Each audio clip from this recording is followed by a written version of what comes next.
My husband promised me a quiet weekend. Instead, he took me to his parents' farm and disappeared. His mother met me at the door and said, "He's staying where he belongs, with family." They took my keys, my phone, my freedom. That night, I escaped through a field, but I tripped over something buried that made me. I was just tired. That's all I wanted to tell him. I was tired, I needed a break, and I didn't want to go anywhere. I work long hours, I barely sleep, and the idea of a weekend without plans sounded perfect. When I told him that, he said he understood. He said, "Let's go somewhere quiet. Just you and me." I nodded. I trusted him. Friday morning, he packed the car while I finished some work emails. I didn't ask where we were going. I figured he found a cabin or something close by. I even thanked him. I felt guilty for being so closed off lately. He was trying. That's what I thought. But after we passed the highway exit I expected him to take and started driving through back roads and tiny towns, I asked where we were going. He just smiled and said, "You'll see." It was already getting dark when we pulled down a dirt path. I realized where we were only when I saw the old wooden fence. I hadn't been here since Christmas 2 years ago, his parents' farm. His mom always made me uncomfortable. His dad barely spoke to me. I figured it was just one night and tried to stay calm. We pulled up to the house, and before I could open my door, his mom came out. She didn't say hi. She didn't even look at me. She looked straight at my husband and said, "He's staying where he belongs, with family." Then she turned around and walked back into the house. He followed her. Just like that. No explanation. No smile. Didn't even glance back at me. I sat there for a minute, waiting for him to come back. When he didn't, I grabbed my bag from the back seat and went inside. The house looked the same. Cold. Quiet. Smelled like damp wood and something else. Something sweet and rotting, like old meat left out too long. His dad was in the kitchen. He didn't say anything either. Just nodded at me and kept reading the paper. I dropped my bag in the hallway and reached for my phone. It wasn't in my coat pocket. I checked my purse. Not there. I checked the bag. Nothing. My charger was gone too. I went back outside to check the car. Locked. That's when I realized I didn't have my keys. I knocked on the bedroom door, where I figure my husband was. No answer. I knocked again, harder. Still nothing. That night, nobody called me to dinner. Nobody asked if I was okay. I sat in the room alone until I couldn't take it anymore. I waited until everything was quiet. Around 1 a.m., I grabbed my coat and the boots I found near the back porch. They were old but dry. I slipped out the door and walked into the field behind the barn. It was colder than I expected. No lights out there. Just the moon. I walked for maybe 15 minutes trying to stay quiet. I thought maybe I'd hit a road or a fence I could follow. That's when I tripped. It wasn't just a rock or a root. It felt like something soft but heavy. I hit the ground hard, hands scraping against dirt and dry grass. I pushed myself up, turned around, and saw a piece of fabric sticking out of the ground. I reached for it, thinking maybe it was just trash. But when I pulled on it, more dirt came loose. My fingers sank into the ground, and I felt something underneath the cloth. Something solid. Round. I pulled again, and part of a face came into view. Pale. Cold. Still. I froze. I didn't scream. I couldn't. It was like my brain refused to make a sound. I just sat there, frozen, staring at this face in the dirt. It was a woman. Her skin was gray and soft-looking, like it had been in the ground a while. Her eyes were closed, but I could see a strand of dark hair still stuck to her cheek. I backed away fast, nearly fell again, then turned and ran. I didn't care where I was going. I just needed to get away from that thing, from that house, from all of it. By the time I saw the fence line, my legs were shaking.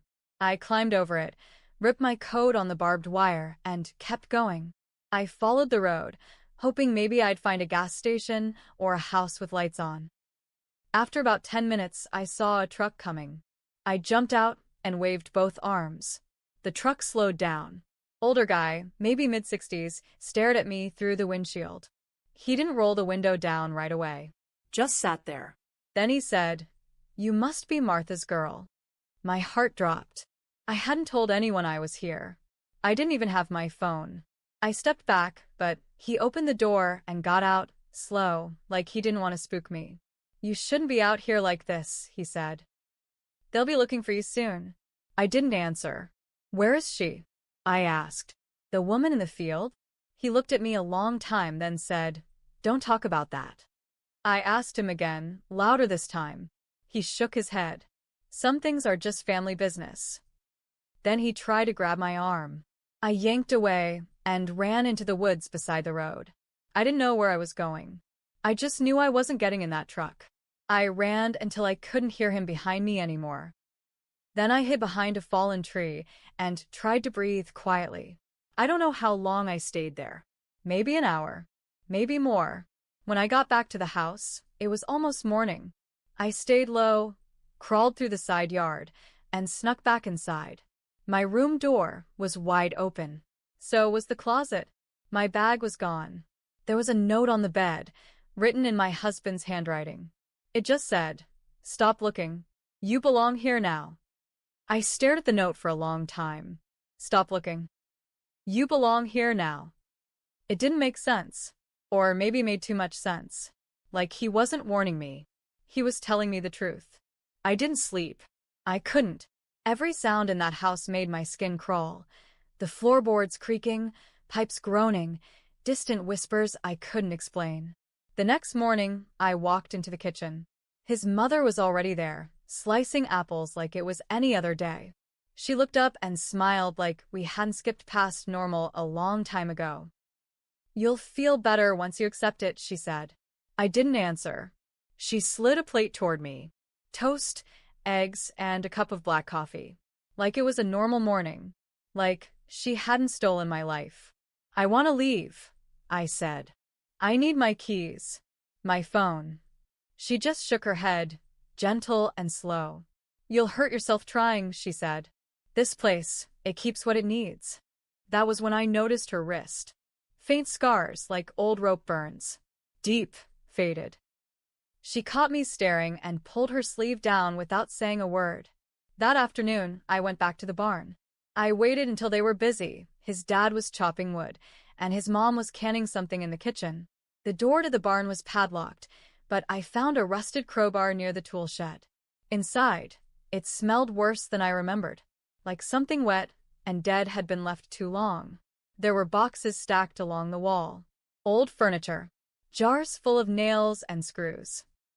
But in the back corner, behind a tarp, I found a trapdoor. I pulled it open and climbed down the wooden steps. No light, just a weak beam from a dusty window above. There were crates. Dozens. All marked with names I didn't recognize. But one caught my eye. It had my last name on it, my maiden name. Inside was a box of papers, a photo album, a bracelet I lost when I was 16. Stuff I hadn't seen in years. Stuff I'd never brought here. How did they get it? That's when I saw the picture. Tucked behind everything else. A photo of me standing outside my old high school. My hair was different back then. I was smiling.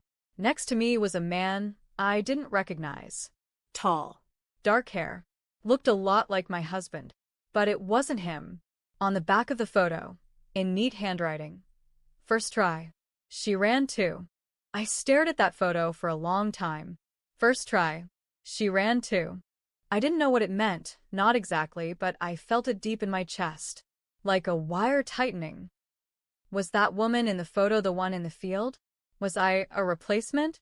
I shoved the photo in my pocket and climbed out of the barn. I didn't care if they saw me. I didn't care if they followed me. I walked straight back to the house, slammed the door behind me, and went to find him. He was in the upstairs bedroom, lying on the bed, fully dressed, like he'd been waiting. "You left me out there," I said. He didn't move. Didn't say a thing. "You planned this. All of it." "Why?" He finally looked at me. "Calm." Cold. "You don't belong anywhere," he said. "That's why I picked you." I should have left right then. I should have run again, for real this time. But something in me cracked. "You killed her," I said. "The other one." She didn't listen, he said. She wouldn't let go of the outside. And that's when I knew he wasn't just gone. He never was who I thought he was. I thought I married a man. I married a trap. I waited until they all went to bed that night. I stayed in the room, eyes open, heart pounding, fingers wrapped around the heavy wrench I'd hidden under the mattress. At 2:13 a.m., I went back to the barn. The trapdoor was still open. I poured the gas I found near the shed down the steps, across the crates, along the floors. I took the photo out of my pocket, stared at it one last time, and dropped it on the floor. Lit the match. The fire caught fast. It spread quicker than I expected. I walked back toward the house, not running, just walking. Come. The smoke rose behind me, big and dark. They woke up fast. Screams started before I even made it back inside. I watched them run out barefoot, coughing and yelling, trying to put it out with water buckets from the well. My husband ran right past me. "You did this?" he screamed. I said nothing. His mother fell trying to drag a blanket outside. His father just stood still, frozen, watching it all burn. "You wanted me to stay?" I said. "Now I will. Just not how you thought." I walked back to the car. The keys were still gone, but I knew there was a spare in the shed. They'd used it the last time we visited, when the main key got lost in the snow. I found it right where I remembered. I drove away as the fire reached the roof of the barn. No one followed me, but they all made it out. I know they did. I watched them crawling in the dirt like rats. And that's what they were. But here's the part ones still think about. Maybe the worst part. I knew something was wrong long before that weekend. He'd been controlling for a while, weird about my past, always making comments about how I had no one left. And I let it go. I ignored it, because being alone scared me more than being wrong. That was my mistake. I thought I was just tired, but I was asleep. Now I'm wide awake,